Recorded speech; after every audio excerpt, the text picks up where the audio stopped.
Hi, hello, and welcome to Vista NEET Academy, Erode and Salem. Let us check out one question related to physics in nuclei, which is very most important question asked frequently in alpha, beta, and gamma radiations.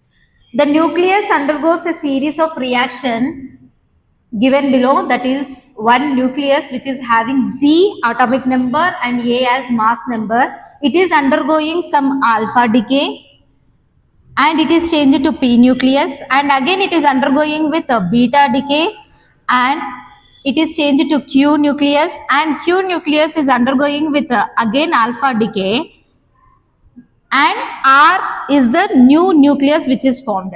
Then the number of neutrons in the nucleus R is, they are asking. Solution for this is, just write down X, Z and A is the nucleus which we are going to have.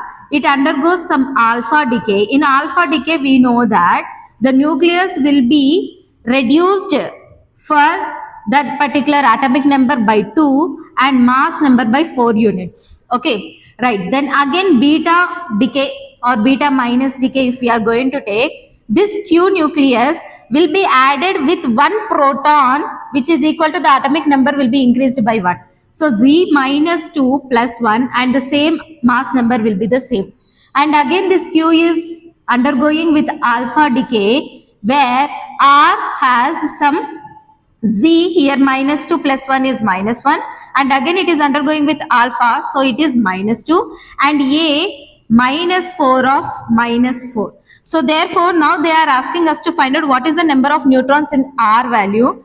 Number of neutrons can be calculated as A minus Z.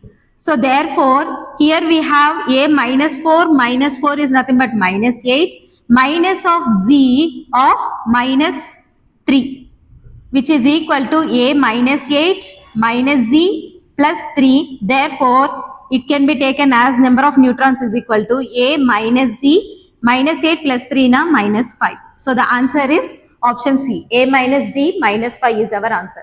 For more updates, please stay tuned for our channel Vista Academy Erode. Thank you so much.